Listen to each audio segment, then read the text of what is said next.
we have the first conclusion from social problems. People are pack animals. We're tribal, and then from the economic standpoint, people are selfish. And now you said that those two things, Zach, have political implications. Yes, they drive So public policy. we actually talked about it a little from the social perspective. But I guess if you want to distill it down into a more succinct idea, how could you say it? Besides, say- it affects public Right. policy. I guess I'd say that our system was not designed to handle intense partisan disagreements. You know, when our country was built, we were not built on the party system. The founders did not intend for there to be political parties. That is a fact.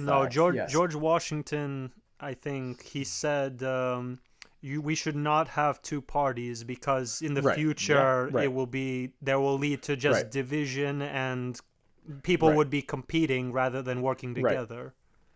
But the key difference there is that the division has been ratcheted up to an extent that is so dangerous and so potent because of these social identities stacking upon one another. And that is the key idea here that I think is the best way to, explain some of these deep cultural differences that we see in the US. And that, I think, is honestly the root of some of these problems, because again, these deep, just taking a step back, the deep cultural differences produce more extreme politicians, which therefore go into institutions of government and advocate for more extreme measures to govern. And again, we're not talking about policy here. We're talking about issues like forbearance, using the maximum extent of their power. That's something that's never happened in American politics. Levitsky and Ziblatt, actually, two Harvard professors, wrote a book on how democracies die. And their two key points are the idea of mutual toleration and forbearance. And those are the two norms that are codified in this kind of informal way in government, in governing systems. And those are the two things that, with that intense partisanship, those are the two things that kind of fall apart. And that's kind of what's leading to the failure of our current system to address some of the most basic problems that are impacting our society. I wanted to give you a hypothetical. If a third party were able to win like the election and to get maybe some places in the Senate and the House, do you think that could be the one solution? If there was a third that stopped it from being black and white, left and right, to being somewhere in the middle, if a third party could emerge? I mean, I guess the short answer would be no. I think we need to switch to a proportional representation system and a parliamentary democracy. I mean, okay, well, let's hold off on that really, because I want to get to that after what I was Yes. going to ask Zach. Okay, But that's a great question, Alex. Can you explain those two? Yes. You said you just mentioned a Harvard Levitsky two and Harvard.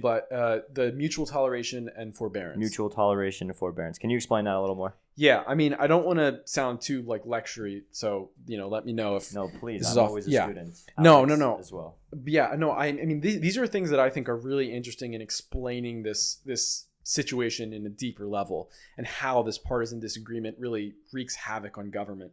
I think forbearance is the idea of using the maximum extent of the law provided to you. So, for example, Mitch McConnell expressed or showed a lack of forbearance when he didn't approve Justice Merrick Garland, because theoretically in the rules, he is supposed to let the Senate have a hearing on Justice Merrick Garland because Obama was president. But he knew that it was in his power, which is technically correct.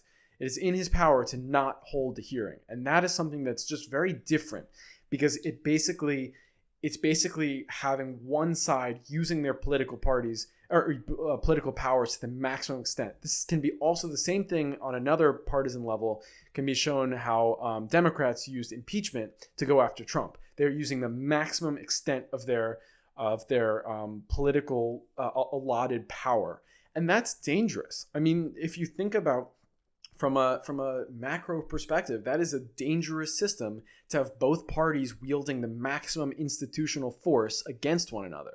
And so that's the issue of forbearance, and mutual toleration is kind of what we were talking about before, but the idea that viewing your opponents as legitimate.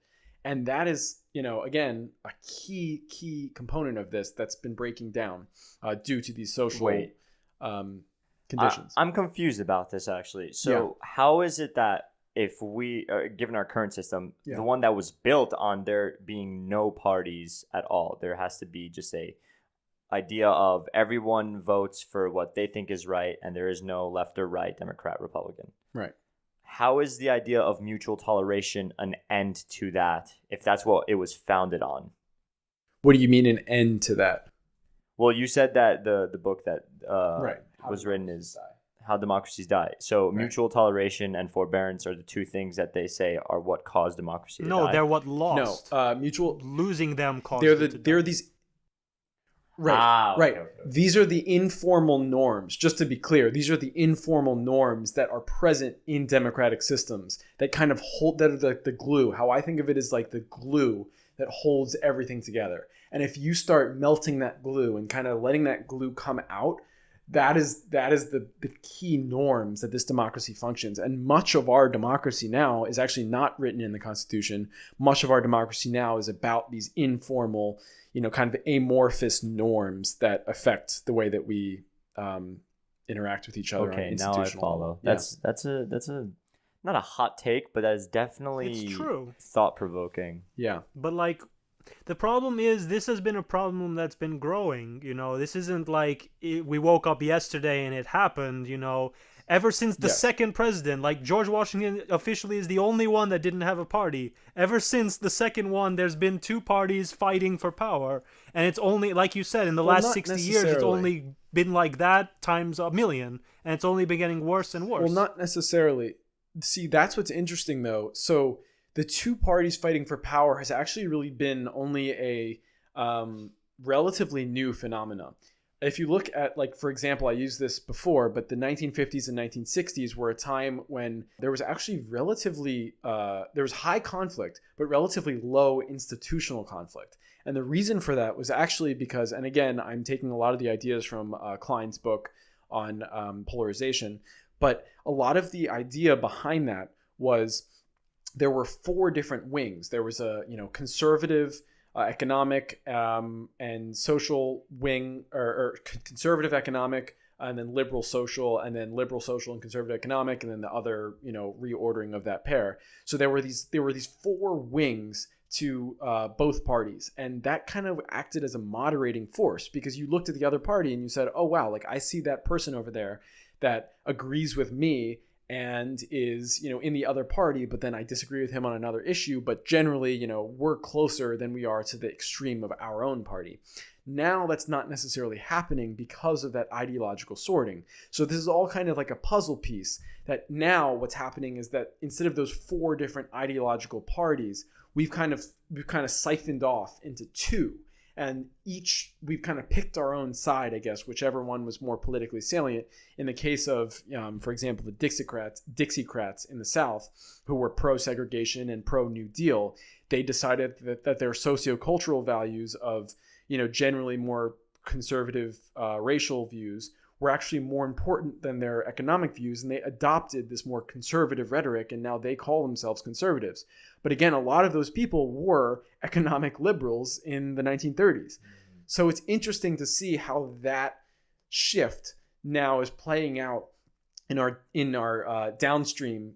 How that shift is playing out downstream in our political. The way I like to institutions. see it is imagine a graph, or imagine a north, south, east, west graph, and you have little clusters of data points in each direction. But over time, the north and the south are just starting to shift slowly but surely to the left and right, and that is exactly where we're at but they're today. not shifting because of like they wanted to. They're shifting because the power has been divided. Instead of four, there's two, and now you have to pick a side. Because I've met conservatives who are like, I disagree with a lot of the social issues with the conservatives, but I agree with the economic policies, so I have to vote for conservative, even though they don't agree, they don't see eye to eye, but the alternative is to pick a side that they don't agree with at all. So it's like, well, now what do you do?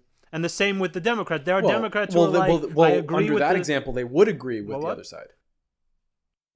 From social issues, yeah, you're Right. right. For So- social issues, they would agree with the other side if they don't agree Right. with the conservative side, right, Alex? Right. So what you're arguing is basically they're deciding which of their identities Exactly. are more important. Their economic identity for them is more important than their social identity. One could very well make the same argument that the same exact person in that same exact position would just have a slightly different view of which identity is more important, and that would be their social identity is more important than their economic identity. And I think that's kind of the country is straddling social cleavages more than it's straddling economic cleavages Yeah, at the I moment. definitely agree with that. There are definitely more Trump supporters who are more left-wing economically and, hard right socially than, No, in my opinion. Well, I mean, when you think about it, it's actually very simple. It's not even a phenomena. I mean, yeah, like network effects and stuff, and the spread of communication and information. That's really the way to explain all of that, because everybody can just find out stuff so easily nowadays, and so you have people that they don't necessarily have a good moral standing in some way, but they have that idea being pushed onto so many people so easily nowadays, and that's like something that helps something like this just completely like catch fire. It's like funny ironic analogy is it's like a disease. It's like a pandemic. It spreads, dude. Yeah. Or even worse, it's like a wildfire. But it's also about rhetoric too. I mean, think about the rhetoric that, again, I'm going to pick on the right here, but the left is just as guilty of it in certain other examples. But again, I don't want to make the comparison of like right and left are equal, because, we can go into that later. But the idea that the right uses this rhetoric, like, for example, Christianity's under attack. Christianity, that's like my favorite line, because it's so indicative of this, like, raising the stakes of politics. It's trying to artificially make the other side look worse than it actually is. Joe Biden is a practicing Catholic. I mean, look, I don't like Joe Biden at all, but to say that he's against Christianity, that is ridiculous by any measure. To say that, Democrats are against Christianity is ridiculous. What they are against is making sociocultural rules in society, legislation based on the church. But again, that's nothing new. Like, they're not really, so a lot of that is about rhetoric as well. It's not just the hard political lines of it and how it plays out in institutions.